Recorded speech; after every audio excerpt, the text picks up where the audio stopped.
देखिए, उन्हें इस बात का एहसास समय रहते हो गया, ये ज्यादा अच्छा है। और विपक्ष की एकता को लेकर जो भी नेता मंसूबे पाल रहे हैं, दरअसल ये विपक्षी दल कभी एक मंच पर कुछ दिन से ज्यादा एक साथ टिक नहीं पाते हैं, और इसीलिए ममता बनर्जी को जरूर अपनी रणनीति पर पुनर्विचार करना चाहिए। उन्होंने कहा है कि पूरे देश में खेल हो गए, एक कंटिन्यूअस प्रोसेस है, 2024 तक रहेगा। 2024 में मोदी वर्सेस पूरा देश रहेगा। देखिए, मुझे नहीं लगता है कि बिखरे हुए विपक्ष से एनडीए को कहीं कोई कठिनाई होने जा रही है। नरेंद्र मोदी जी का जो जादू है वो देश की जनता के ऊपर चल रहा है, देश की जनता का उन्हें आशीर्वाद प्राप्त है। इसीलिए तथाकथित विपक्षी एका की बातें सुनने में अच्छी जरूर लगती हैं, लेकिन जमीनी तौर पर इनका कोई वजूद नहीं है, और जब ये एकजुट हो भी जाएंगे तो इनके अस्तित्व को लेकर के सवाल खड़े होते रहेंगे। अनुराग ठाकुर ने काफी चिंता जाहिर की, जिस तरह से अध्यक्ष की तरफ आज लोकसभा में पेपर फाड़ कर फेंका गया। उन्होंने कहा कि विपक्ष डिस्कशन चाहता ही नहीं है, देश के समय में समस्या है, केवल इसी तरह की हरकतें करता है। और ये बातें सामने आई है कि 9 सांसद जो अपोजिशन जिन्होंने आज काम किया है उनके खिलाफ कार्रवाई तय है। देखिए, पेगासस जैसे मुद्दों के बल पर अगर हिंदुस्तान में विपक्ष अपनी राजनीति करना चाहता है तो जनता सब कुछ समझ रही है। एक तरफ केंद्र सरकार ने मानसून सत्र के बाद पेगासस पर स्टैंड साफ करने की बात कही, दूसरी तरफ लगातार कोविड को लेकर कहीं न कहीं विपक्ष की ओर से निशाने साधे जाते रहे हैं केंद्र सरकार के खिलाफ। और जिस तरह से किसानों का सवाल है, महंगाई है, मुद्रास्फीति है, इन सवालों पर बाहर शोरगुल या कोलाहल करने के बजाय संसद से बेहतर कोई मंच नहीं हो सकता था जो जनता की गाढ़ी कमाई से संचालित हो रहा है। लेकिन लगातार इसे बाधित करने की कोशिशें विपक्ष ने की और सत्र नहीं चलने दिया। और इसके पहले जब कोविड को लेकर प्रधानमंत्री जी ने सर्वदलीय बैठक का आमंत्रण दिया, उसमें भी लोग शामिल नहीं हुए। इसीलिए जो खेल है उसको जनता समझ रही है और इसका नुकसान विपक्ष को होने जा रहा है। जिस तरह से पेपर फेंके गए, कैसे ये संसद की गरिमा के प्रतिकूल है। ये कहीं न कहीं लोकतंत्र का मंदिर है।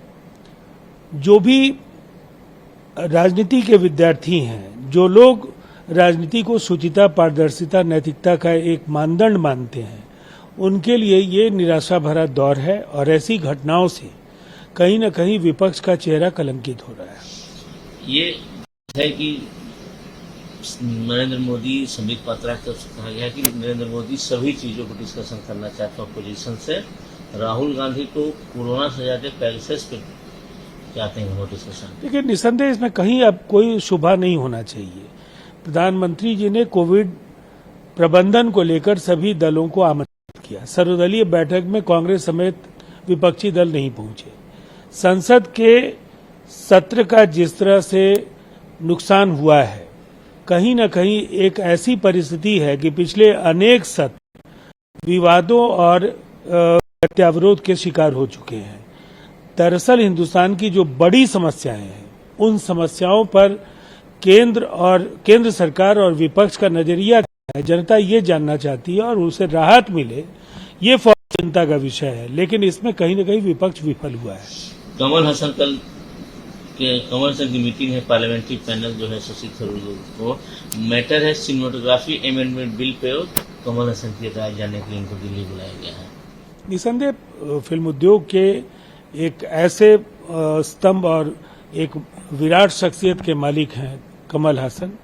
उनका एक लंबा अनुभव है और जो कुछ भी वो सिनेमेटोग्राफी को लेकर के जानते हैं, जो अनुभव उन्होंने साझा करने का अगर फैसला किया है, तो इससे नीतिगत निर्णय लेने में मदद मिलेगी। 31 तारीख को जेडीयू की नेशनल एग्जीक्यूटिव की मीटिंग है। नीतीश कुमार रहेंगे, सीपी रहेंगे, स्टेट प्रेसिडेंट लोग रहेंगे, ऑफिस बीरर लोग रहेंगे। कैसे देखते हैं इसमें जो असेंबली चुनाव आने वाले हैं, उस पर बात हो सकती है? देखिए, राष्ट्रीय कार्य समिति एक अवसर है जब पार्टी के सांगठनिक विस्तार, सदस्यता अभियान, विभिन्न राज्यों में संगठन की स्थिति को जानना और जो एजेंडा में अन्य विषय होंगे, उन तमाम विषयों पर राष्ट्रीय कार्य समिति अनेक प्रस्ताव पारित करेगी। ममता बनर्जी से दिल्ली में ये पूछा गया कि 2024 में अपोजिशन का नेता कौन होगा। उन्होंने कहा कि मुझे कोई दिक्कत नहीं है, कोई और चेहरा हो तो। देखिए, ये बातें विपक्ष के नेता अक्सर बोलते हैं, लेकिन आकांक्षाओं का टकराव केवल चेहरे के सवाल पर ही होता रहा है। और ममता जी चाहे जो भी कहें, लेकिन जनता को ये पता है कि अंततः नेतृत्व के सवाल पर ये विपक्ष फिर से बिखर जाता है। अनिल देशमुख की बात कर ले, सीबीआई ने आज पुणे और मुंबई मिलाकर 12 जगह पर रेड की है। निसंदेह ये स्वागत योग्य कदम है। राजनीति में जो वरिष्ठ पदों पर, संवैधानिक पदों पर बैठे राजनेता हैं, उनसे इस तरह के आचरण की अपेक्षा नहीं की जा सकती है। और जो प्रथम दृष्टया जो भी उनके खिलाफ आरोप हैं, वो कहीं न कहीं उनके पूरे कैरियर के समाप्ति का इशारा कर रहे हैं। उनके लिए कठिनाइयां शुरू हो सकती हैं, इसलिए कि साक्ष्य उनके खिलाफ बनते दिख रहे हैं।